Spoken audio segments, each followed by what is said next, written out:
Hey guys, Brandon here, back again with a different video this week. This week, we're going to be starting our coverage of the essay section of the SAT.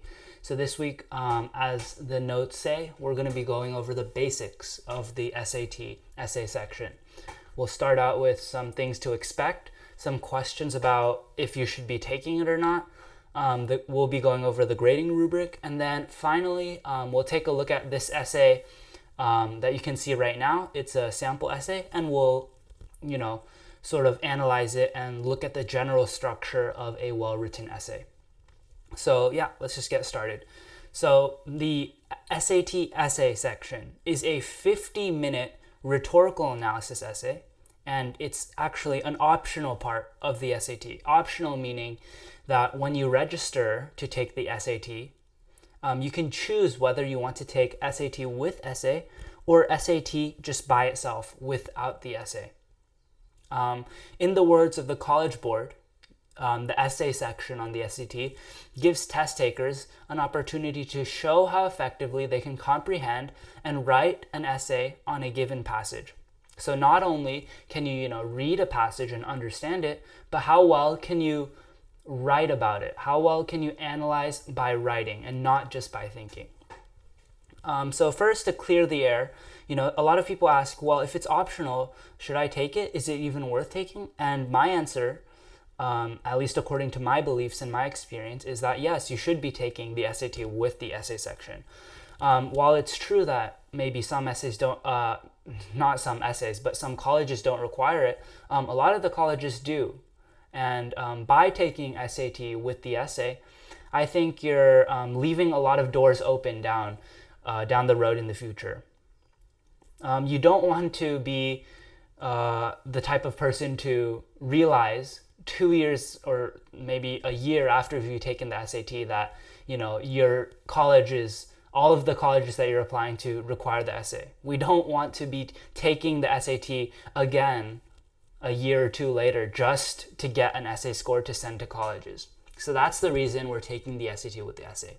And plus, if you're going to sit down for 3 hours to take the SAT anyways, you might as well just tack on that extra 50 minutes at the end just to get it over with.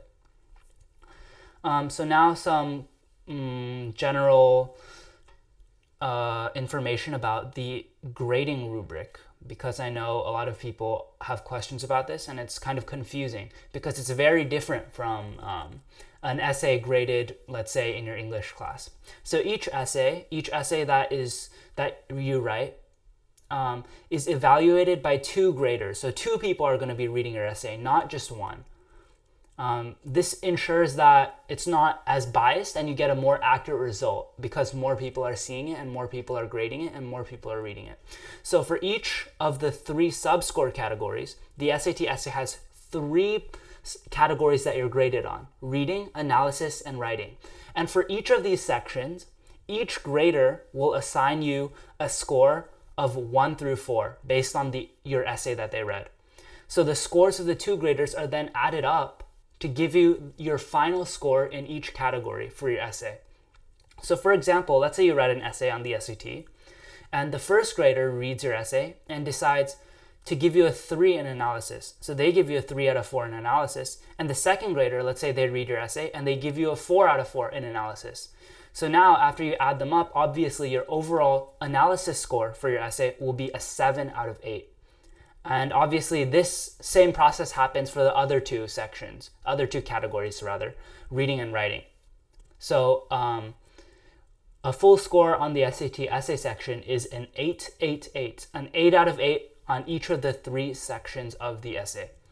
And generally, a good score, quote unquote good score, is a score above 666. It's a score that's thought to be generally pretty competitive and pretty adequate when you're looking at scores and when you're looking at college. Okay, so now that we have that preliminary stuff kind of out of the way, now we can take a look at this essay that we have in front of us, and we can talk about sort of the general structure of a well-written SAT essay. So the first thing to bring up is the intro paragraph. So you might take a look at this intro paragraph and say, well, it looks a bit short. It looks a bit different than the intro paragraphs that I'm used to write in my English class, maybe.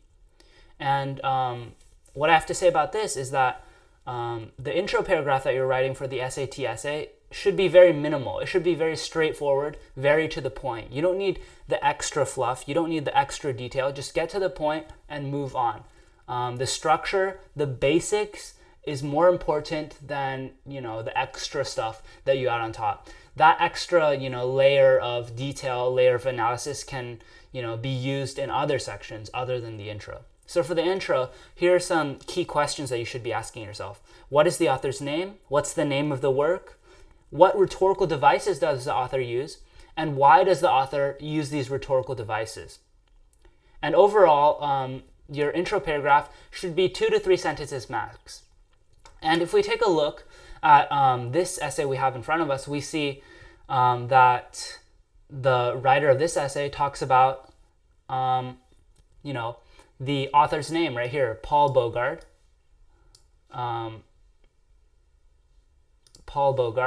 And he talks about the author's main point, argues that natural darkness should be preserved in his article, Let's Talk. Sorry about that.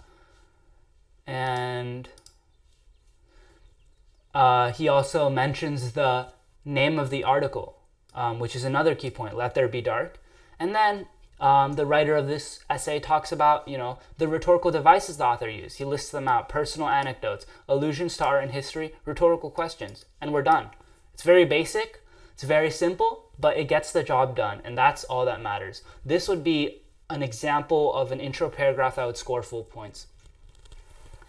And then now, after we sort of get this intro paragraph out of the way, we look at the body paragraphs, the main meat of the essay. And a lot of people ask, well, how many body paragraphs should I be writing on this sort of rhetorical analysis essay in which I only have 50 minutes to complete the whole thing? And the answer to that is just do what you're comfortable with, right? This writer here, the essay that I have in front of me, has 3 body paragraphs. But if you can only write 2 body paragraphs and make them good, then just do 2. 2 is fine. I would say 2 or 3 body paragraphs is both acceptable numbers of body paragraphs to have in your essay. I would much rather write 2 body paragraphs that are good than, 2 body paragraphs and, an extra one that is not good at all. So just to answer the question directly, just write as many good body paragraphs, write as many well-explained body paragraphs as you can in the time that you're allowed. Some general pointers for the body paragraphs. You always want to start with the topic sentence, obviously. You've probably heard this many times from your English teachers. And the essential question you're trying to answer in your topic sentences is what device are you going to analyze in the following paragraph? So we can see here, the first body paragraph of this essay, the topic sentence says, Bogard starts his article off by recounting a personal story. So we already know by reading the topic sentence that, the writer is going to analyze how the author of the article uses personal anecdotes to effectively build his argument. And then after sort of the topic sentence is done, we can sort of go into this evidence and analysis section. So first off, we have the evidence. So the evidence is primarily there to cite a specific example of where the author is using the rhetorical device in the text. You just want to be able to point to a certain 2 or 3 or maybe 4 lines in the given text where the author uses the rhetorical device that you're going to analyze. And a pointer for the evidence, you don't want to make your quotes too long.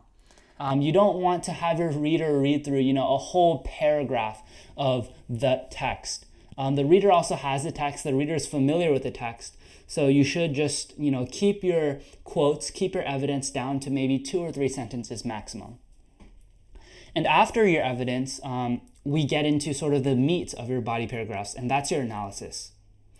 And basically, the main purpose the main goal you want to achieve in your analysis of the rhetorical devices is you want to be able to answer this question. And the question is, how does the rhetorical device that is used in the quote help the author convey their point? So for example, let's say, let's take it in context of this essay we have in front of me. So let's say for the first paragraph, the writer is talking about how the author of the article uses personal anecdotes. So in the analysis, they should be talking about how Bogard uses personal anecdotes to effectively build his argument. You always want to be connecting, in your analysis, you want to be connecting the rhetorical device to the author's purpose and the main argument of the article or the passage that you're given. And after you do this, so topic, sentence, evidence, and analysis, you repeat it. So you do evidence, analysis, and then you bring in another piece of evidence, and then you analyze that second piece of evidence. So in total, you should be having 2 pieces of evidence with 2 pieces of analysis. And this should make up a sufficient body paragraph that has sufficient analysis and covers all the main points that are talked about in the article. And one last thing before I end this video, how should you be practicing your essays? And the same thing goes for the regular SAT as does the essay section. You want to be practicing the essay as if it were the real test. So you want to be sitting down for that 3 hours and 50 minutes and doing the practice essay right after you do the practice test. And as for how to get feedback on your essays, how to know where you want to improve, you can share your completed essays with us. You can email them to us, share them on Google Drive, scan them, and send them over to us in powerprep2020@gmail.com. Most of you already know this already, but that's our email. And once you send us this email with your essays, with your completed practice essays, we'll gladly edit them for you, give you some pointers on where to improve, and we'll go from there. That basically wraps up our coverage of the basics of the SAT essay section. I hope this helped, and good luck in your practice this week. I'll see you guys next week.